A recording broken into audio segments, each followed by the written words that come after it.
from the Gutenberg press, Yes. you've got to realize that there's going to be these different translations, because we talked about the different languages. So you're going to have Wycliffe. You're going to have, well, there's going to be somebody that's going to shake things up. Yeah, there's going to be a certain man, his name is Martin Luther, who is starting to read, and he's beginning to read the Bible, and he's looking at what the church was saying, but now he's also looking at what he can read. And he had some questions, because all of a sudden, this wasn't lining up. How many questions were there? I think there was 98 of them. But anyway, 95. but a whole bunch of questions that he just had. So he wanted to know from the church, why are you doing this when this is not what this says? So he went up to the door and tapped him on the door, going, can you all answer these for me? And it really caused a lot of trouble for him. Now he just wanted answers to these questions, but by him doing that, it started a whole new movement, because people were reading, people were questioning, people wanted to know answers. Because of him shaking things up, and that's going to be known as the Reformation. Yes. And the Reformation. And it's an energy that's moving. Yes. That Reformation is going to reform. It's going to reform the way people think and their relationship with Christ. And it's going to change the spreading of the gospel. Yes, and it comes out in their art too. Yeah. You know, and so we'll see changes there. So what is going to come out of that is going to be the Protestant church, movement, the Protestant movement, and the Reformation is going to lead the way for people to be, better educated about the gospel. Yes. And in that, there's going to be some other movements that are going to happen. It's going to affect art. Up until this point, the Catholic Church had they gave the authority. They said who could paint what and how that could be displayed. And they tried to fill their chapels, their cathedrals, and any of their buildings with this religious art. If you've ever been to Europe, you can see in these buildings the beautiful stained glass windows, what they used, and the beautiful paintings that are still in the, like Notre Dame, things like that. They're beautiful. But the Protestants, on the other hand, they viewed many of these religious paintings as idolatry, because they didn't want to worship the image of Jesus on a cross in a painting. They felt like it was distracting in their churches and their buildings. So much of the Renaissance art, I mean, there's a lot of it out there. Yeah, we saw a lot, but a lot of it was There was destroyed. a lot of it that was destroyed. Yes. That we'll never know what that was, or how it looked, or what amazing artistry came from that. Yes, but we do have the ones like Michelangelo, who painted the Sistine Chapel, the ceiling. It's kind of hard to take down the whole ceiling of the building, but because it's beautiful. And I've been over in Europe, and I've seen that chapel, and it is beautiful. It's amazing to think that he spent all this time painting upside down. Basically. 4 years. 4 years, upside down, upside down. It was on a scaffold, strapped down, hanging just like that for 4 years. Yes. And he painted on This wet whole fresco. beautiful- Yes, Now, if you've done any of the other bundles, or if you have done any of the other units, you'll know the frescoes, because we've used them a time or two in there to show you. It's not easy painting on a wet plaster. No, because the wet plaster wants to absorb the paint. So for him to get the colors that he has, it made it one with the plaster. Yeah. Where painting on dry fresco isn't necessarily the same effect. The wet fresco allowed them to become one, which is why many of those wet frescoes are still today. Like, we can view them today in amazing shape. But it's not easy. It is hard labor, and the detail. I mean, the artistry and talent that went into the Sistine Chapel, the sculpture of David. Just looking at man and man's form, and they were enamored with the detail of human body, and like the fingernails. Like I said, David, the statue, is amazing, the detail that's in that one. Yeah, there's some wonderful quotes that we can have today that were recorded from Michelangelo and Leonardo da Vinci and others, where they describe this marble stone as sculpting it, saying that they saw the angel inside, and they hammered and they chiseled and they freed it to release it until the angel could be released, until the form of David could come about. And we just sit back and go, I don't even know where to begin. Yeah. Like, give me a bar of soap and ask me to carve it, and I'm like, and oh, even then, yeah. you know, but to see the detail that came out of Michelangelo, Leonardo da Vinci, Yes. some of the other famous artists, Donatello, Yeah, the minds of this day and what they were doing. Raphael. There are Yes. so many art and artists that came from this time. We struggled with what to include, how much to include. Because there's a lot in this time period that's going on. Different And artists. it is a really jam-packed unit of information, just with the ability, the artistic ability that we can use. So things that came out of the Renaissance would be perspective.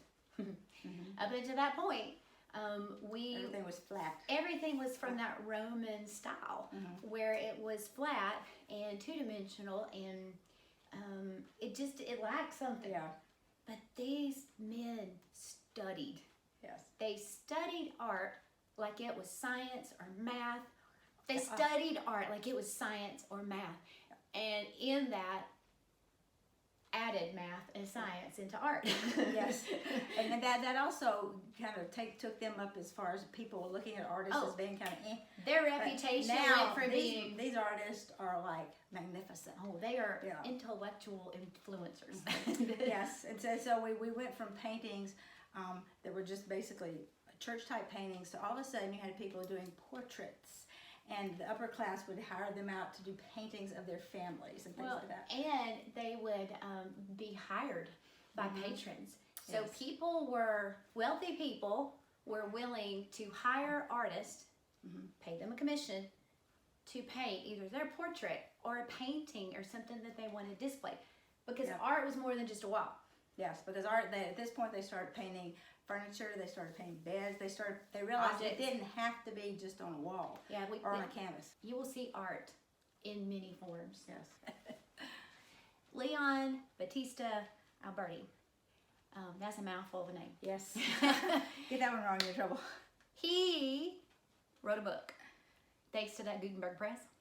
And his book was entitled On Painting. Wonder what that was about. Yes. On painting. And in it, he adds math and science into art in such a way other artists purchased the book, read the book, studied the book, and so brought it into their art. Yes. This is going to allow art to be three-dimensional. And it's going to make things even more realistic than they were before. And it's going to encompass 1-point perspective, 2-point perspective, 3-point perspective, and even more. It's going to bring in atmospheric perspective, which is going to be involving light. So it's going to be from light to dark or dark to light. That's going to cause depth in a painting. And they're realizing that where before something in the distance was really, really dark in their paintings, it dawned on them that when they really study God's world, when they really study art and how to capture what we're seeing, because you remember at this point in time, we still do not have a camera. It's coming. But it's a painting right now. There's a camera obscura coming later in the Renaissance, but at this point, the only way they could capture what they saw in their travels or what they saw outside or they in would nature. draw, they would sketch. They're going to use atmospheric perspective in a way that they can make things in the distance lighter and bluer so that their landscapes have depth. So it's layered. It's like a layered art. And it's going to change the art for sure. In Renaissance art, so because we're coming out of the dark, there's an overlap. So some of the artists that are known in the Dark Ages are considered also Renaissance artists in the early parts. In the Dark Ages, egg was used as a binder with the dye to create a paint so that they could paint their canvases.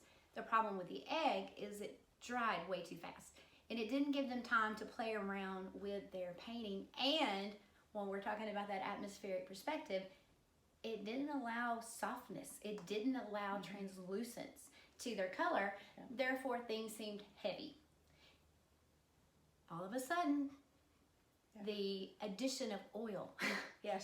Oil was used as a binder with these dyes, and the same colors would make two completely different paints. Yes. And to this day, we still have the oil paints. We do.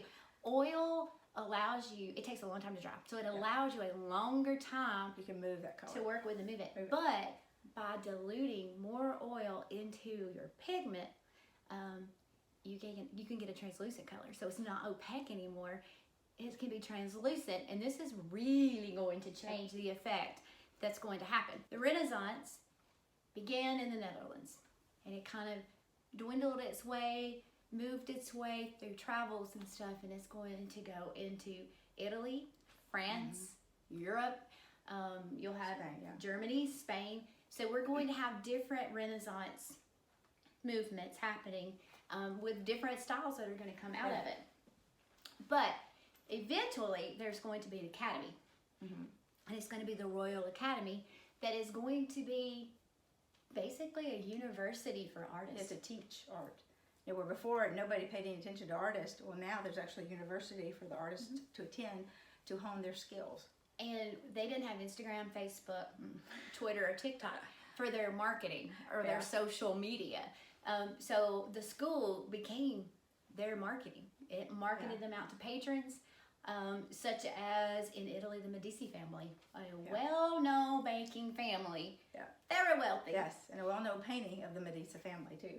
And these, the Medici family would pay or commission artists to paint because every time they had people in their home, they wanted their luxury and their See how important we are. their wealth. We're painting, yes. We're painting us. It became a billboard, Yes. Using art. So that is where this movement is going to continue to spread. And the Renaissance is going to start mid to late in the Dark Ages, and it will actually be still considered the Renaissance even until the early 1800s, which that's a long time. That's like 400 years. Yeah, because we're talking about Columbus and Amerigo Vespucci and all these other people that are coming to the Americas. Well, that's a really valid point, because art, for many of those artists, we told you, they painted what they saw in their travels. They used their paintings similar to a souvenir or a postcard of what they saw and brought this with them. Yeah. So artists were actually a really great asset to the explorers. Now, due to the traveling and due to the explorers, we forget many times that the Renaissance wasn't just this one little moment and then all of a sudden... Yeah, just in Europe. It was actually all over the place. Well, that traveling, those explorers, the people moving into the Americas in the early, I don't know, what was that, late maybe 1500s to 1600s in there.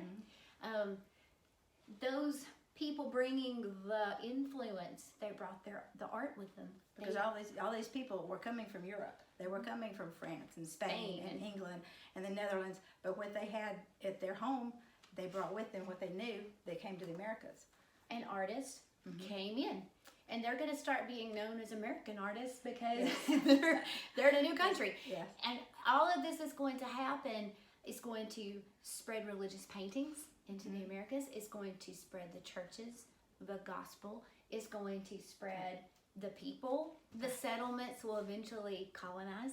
And then that will become, well, it's going to stir up a bustle of trouble. Because there's a lot of different faiths coming from Europe into America. And you've got Quakers and the Puritans and the Protestants and the Catholics, and well, the trouble is going to start because all these people are getting together and they're so far away.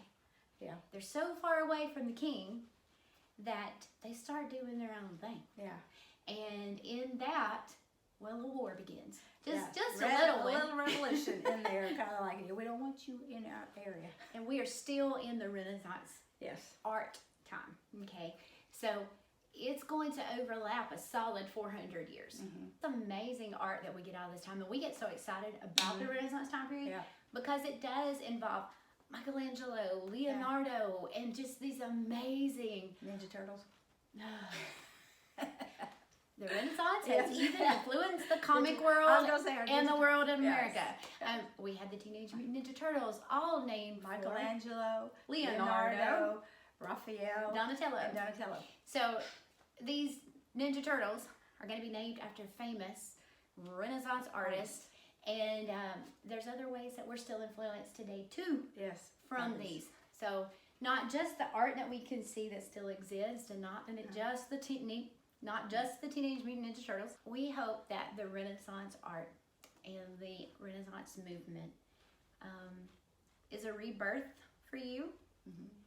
That it allows you to see your God-given creativity, have a little fun exploring different aspects, because we want to encourage you to grab a sketch pad. Yes. So we hope that Renaissance brings that rebirth for you into your own creativity. But most importantly, Yes, we hope that this also sheds the light unto you to help you understand that just like the Renaissance had light coming into it, that you are also God's vessel and God's light is inside of you. And your job is to take that light and spread it to other people around you. be a light.